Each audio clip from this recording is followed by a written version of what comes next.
குழந்தைகளை பாலியல் வன்கொடுமை செஞ்ச வழக்க சரியான ஆதாரங்களோட நிரூபிக்கப்பட்டுச்சுன்னா குற்றவாளிக்கு மரண தண்டனை கொடுக்கப்படும். ஒரு குற்றம் பதிவு செஞ்ச அடுத்த 30 நாளுக்குள்ள அதுக்கான சாட்சியங்களை கட்டாயம் பதிவு பண்ணி ஆகணும். அதே மாதிரி வழக்கு பதியப்பட்டு 1 வருடத்துக்குள்ள அந்த வழக்கை முடிச்சே ஆகணும். என்னடா இவன் பாட்டுக்கு ஏதோ ஒன்று சொல்லிக்கிட்டு போறானே, இதெல்லாம் எங்க நடக்குதுன்னு யோசிக்கிறீங்களா? சொல்றேன், இது நடக்கிறது நம்ம இந்தியாவில தான். இப்ப நான் சொன்ன எல்லாமே குழந்தைகள் நலன் காக்க உருவாக்கப்பட்ட போக்சோ சட்டத்தோட சட்ட வரைமுறைகள் தான். சரி, இப்போ எதுக்குடா சம்பந்தமே இல்லாம இதை பத்தி பேசுற நீங்க கேட்டா அதுக்கும் பதில் இருக்கு. அமைச்சர் உதயநிதி ஸ்டாலின் குழந்தைகளோட நலன் காக்கும் விதமா ஒரு செயலியை அறிமுகப்படுத்திருக்காரு. அது என்ன செயலி, எப்படி செயல்படுது, அதனால என்ன பயனுங்கிறது எல்லாம் பின்னாடி சொல்றேன், தொடர்ந்து பாருங்க. 2012 இந்த வருஷத்தை யாராலையும் சீக்கிரம் மறந்திருக்கவே முடியாது.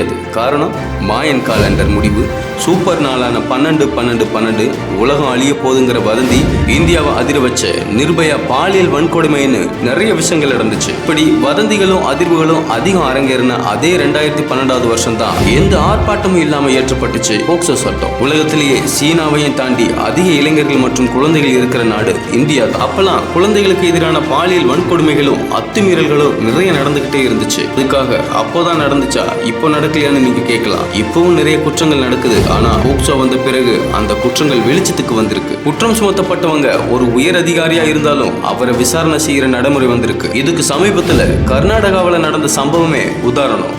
முழுக்க முழுக்க குழந்தைகளுக்காக உருவாக்கப்பட்டதுதான் இந்த போக்சோ சட்டம். குழந்தைகளுக்கு எதிரான பாலியல் வன்கொடுமை, அப்படி குற்றம் செய்யவங்களுக்கு கடுமையான தண்டனை, பாதிக்கப்பட்ட குழந்தைக்கு உரிய பாதுகாப்பு, திரும்பவும் இப்படி ஒரு குற்றம் நடக்காமல் பார்த்துக்கிறது தான் இந்த சட்டத்தோட முழு வடிவம். 2012 மக்களவையில இயற்றப்பட்ட இந்த சட்டம் 2016 நடைமுறைக்கு வருது. மீண்டும் 2020 இந்த சட்டத்துல திருத்தம் கொண்டு வராங்க. அது என்ன திருத்தம்னு ஒரு தகவலோட தொடர்ச்சியா சொல்றேன், தொடர்ந்து வாங்க. போக்சோ சட்டத்துக்கு முன்னாடி ஐபிசி பிரிவுகளின் கீழ் தான் வழக்கு பதிவு செய்யப்பட்டு வந்துச்சு. ஆனா போக்சோ நடைமுறைக்கு வந்த பிறகு குழந்தைகளுக்கு எதிரான எல்லா பாலியல் வழக்குகளும் இந்த சட்டத்துக்கு கீழே கொண்டு வரப்பட்டுச்சு. நான் ஆரம்பத்தில் சொன்ன மாதிரி போக்சோ சட்டத்துக்கு கீழே வழக்கு பதிவு செஞ்ச அடுத்த 30 நாளுக்குள்ள சாட்சியங்களை கட்டாயம் பதிவு செஞ்சாகணும். அதே போல வழக்கு பதியப்பட்ட 1 வருஷத்துக்குள்ள இதற்கு தீர்வும் கண்டாகணும். போக்சோ சட்டத்துக்கு கீழே குற்றம் செஞ்சவர் யாரா இருந்தாலும் உடனடி நடவடிக்கை தான். இந்த சட்டத்துக்கு கீழே கைதாகி ஆயுள் தண்டனை அனுபவிக்கிறவங்களுக்கு கருணை மனுங்கிற விஷயமே கிடையாது. அதே போல வழக்கு விசாரணையில் இருக்கும்போது அவங்களுக்கு ஜாமீனும் கிடையாது. குற்றவாளிகளுக்கு இப்படின்னா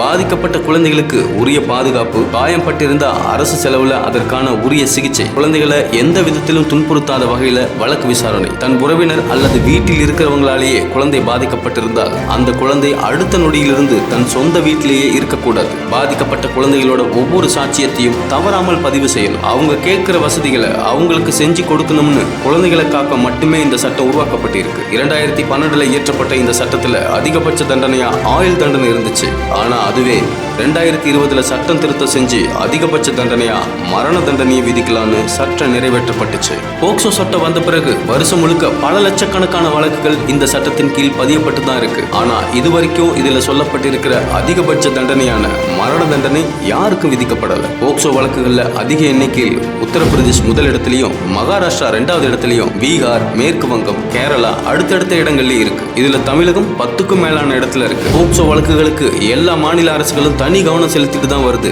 ஆனா குற்றம் குறைஞ்ச பாடில்லை. இந்தியா முழுக்க ஒவ்வொரு மாவட்டத்திலையும் போக்சோ வழக்கை விசாரிக்கிறதுக்காகவே தனி நீதிமன்றங்களும் செயல்பட்டு தான் இருக்கு. போக்சோ சட்டத்தால குற்றம் கொஞ்சம் குறைஞ்சிருக்கான்னு முழுமையா தெரியல. ஆனா இதனால பல குற்றங்கள் தயக்கம் இல்லாம வெளிச்சத்துக்கு வருதுங்கிறது தான் உண்மை. சரி, ஆரம்பத்துக்கு வருவோம். தமிழக அமைச்சர் உதயநிதி ஸ்டாலின் பாலியல் குற்றங்களால பாதிக்கப்பட்ட குழந்தைகளுக்கு உதவி செய்யற விதத்துல இண்டிவிஜுவல் கேர் பிளான் அப்ளிகேஷன் ஒன்னு வெளியிட்டிருக்காங்க. போக்சோ இணையதளம் மூலமா பதிவு செய்யப்படுற வழக்குகளை காவல்துறை, போக்சோ நீதிமன்றம், குழந்தைகள் நலத்துறை ஆகிய துறைகள் வழக்கு விவரங்களை உடனுக்குடன் இந்த செயலியில பதிவு செய்யணும். பாதிக்கப்பட்ட குழந்தைகளோட வழக்குகள் காவல்துறையால பதிவு செய்யறதுல தொடங்கி நீதிமன்ற இறுதி தீர்ப்பு வரைக்குமான எல்லா விவரங்களும் இதுல இருக்கும். இது மட்டும் இல்லாம பாதிக்கப்பட்ட குழந்தைகளுக்கு இழப்பீட்டு தொகையை தாமதம் இல்லாம யாரையும் பார்க்காமல் இணையதளம் மூலமா நேரடியாக அவங்க வங்கி கணக்கு செலுத்தப்படும். இதுக்கும் இந்த ஆப் உதவியா இருக்கும். குறிப்பா பாதிக்கப்பட்ட குழந்தையோட விவரங்கள் யாருக்கும் தெரியாத மாதிரி தான் இந்த இணையதளம் உருவாக்கப்பட்டிருக்கு. இதே மாதிரி வேற எந்த சட்டத்துக்கு ஆப் வெளியிடலான்னு உங்க கருத்தை கமெண்ட்ல சொல்லுங்க.